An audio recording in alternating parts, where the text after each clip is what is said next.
21 వచ్చాయండి ఇద్దరికి. ఇప్పుడు స్పీకర్ గారికి కన్ఫ్యూజన్ వచ్చింది. ఏంటి నేను ఎవరిని మరి లీడర్ ఆఫ్ ది అపోజిషన్ కింద నేను డిక్లేర్ చేయాలి?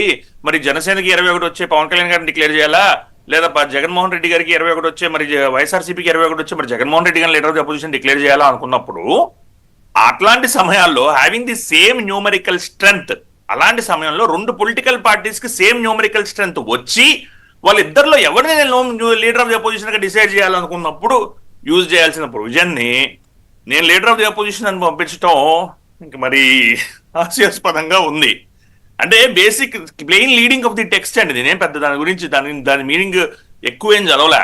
వాళ్ళు ఏదైతే లెటర్ పంపారో అదే లెటర్ చదువుతున్నాను నేను. సెక్షన్ 12B మనం కనుక పరిశీలిస్తే దానిలో రెండు పొలిటికల్ పార్టీస్ కి సేమ్ న్యూమరికల్ స్ట్రెంగ్త్ వచ్చి వాళ్ళిద్దరిలో ఎవరిని లీడర్ ఆఫ్ ది అపోజిషన్ గా డిక్లేర్ చేయాలి అని అనుకున్నప్పుడు ఆ డిస్క్రిషన్ ని స్పీకర్ గారికి అసెంబ్లీలో కానీ చైర్మన్ గారికి కౌన్సిల్లో కానీ వదిలివేయడం జరిగింది. దాన్ని కోట్ చేసి నాకు ఇప్పుడు లీడర్ ఆఫ్ ది అపోజిషన్ ఏమన్నా అడగటం అంటే, రెండు పొలిటికల్ పార్టీస్ మధ్యన సేమ్ న్యూమరికల్ స్ట్రెంగ్త్ వచ్చినప్పుడు ఎవరిని డిసైడ్ చేయాలి లీడర్ ఆఫ్ ది అపోజిషన్ అనే దాని మీద వచ్చినప్పుడు, ఇప్పుడు నేను ఒక్కడనే ఉన్నాను, నన్ను ఒక్కడనే లీడర్ ఆఫ్ ది అపోజిషన్ గా మీరు కన్సిడర్ చేయండి అంటానికి మరి వ్యత్యాసం లేదు అని నా లీగల్ మైండ్కి అయితే తెలియడం లేదు. వెంకటకృష్ణ గారు క్షమించాలి, మరి నేను సరిగ్గా ఆలోచించట్లేదు, మరి పంపిన వాళ్ళు సరిగ్గా ఆలోచించి పంపలేదు, నాకు అర్థం కావట్లా. ఇంకోటి, అటార్నీ జనరల్ ఫర్ ఇండియా, అప్పట్లో ఉన్న attorney general for India Mukul Rohatgi గారు ఇలాంటి ఇష్యూయే లోక్సభలో వచ్చినప్పుడు దాన్ని ప్రస్తావిస్తూ ఒక నోటు పంపడం జరిగింది. ఏమని పంపారంటే దానిలో క్లియర్ గా ఇందాక పట్టాభి గారు చెప్పిన విషయాన్ని మళ్ళీ ఒకసారి ప్రస్తావించే ప్రయత్నం చేస్తాను. కోరం ఉండాలండి. ఒక పర్టికులర్ పొలిటికల్ పార్టీని, ఒక లెజిస్లేటివ్ పార్టీని మీరు రికగ్నైజ్ చేయాలంటే టోటల్ హౌస్ యొక్క స్ట్రెంత్ లో 1/10 అనేది వాళ్ళ మెంబర్స్ ఖచ్చితంగా ఉండి తీరాలి.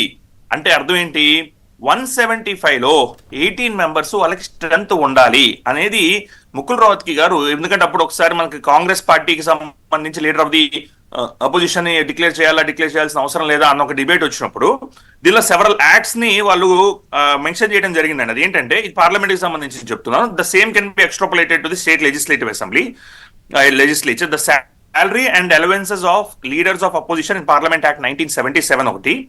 నెక్స్ట్ ఇంకొక రెండు యాక్ట్లు కూడా ఉన్నాయి. The protection of human rights act 1993, the central vigilance commission act 2003. ఎందుకంటే వీటిలో లీడర్ ఆఫ్ ది అపోజిషన్ లేనప్పుడు ఏంటి పరిస్థితి అని వీటిలో డిస్కస్ చేశారు.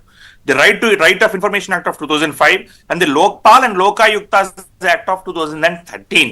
వీటన్నిటినీ కన్సిడరేషన్ లోకి తీసుకొని అప్పుడు ఒక ఒపీనియన్ ఇవ్వడం జరిగింది ముకుల్ రోహత్గి గారు. ఇందాక పట్టాభి గారు చెప్పినట్టు ఇది కూడా మనకి ఆన్లైన్ అవైలబుల్ ఉంది డొమైన్ లో.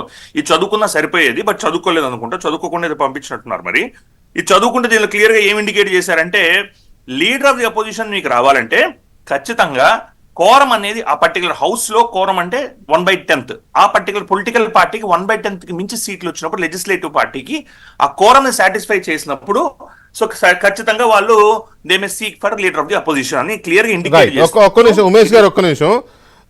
ఇదే దీని మీద అసెంబ్లీ వ్యవహారాల మీద గతంలో కొంతకాలం అసెంబ్లీ వ్యవహారాలు కూడా చూసి, రాజ్భవన్ వ్యవహారాలు కూడా చూసి, ప్రస్తుతం సుప్రీంకోర్టు సీనియర్ కౌన్సిల్గా ఉన్న అడ్వకేట్ జంధ్యాల రవిశంకర్ గారు కూడా లైన్లో ఉన్నారు. ఒకసారి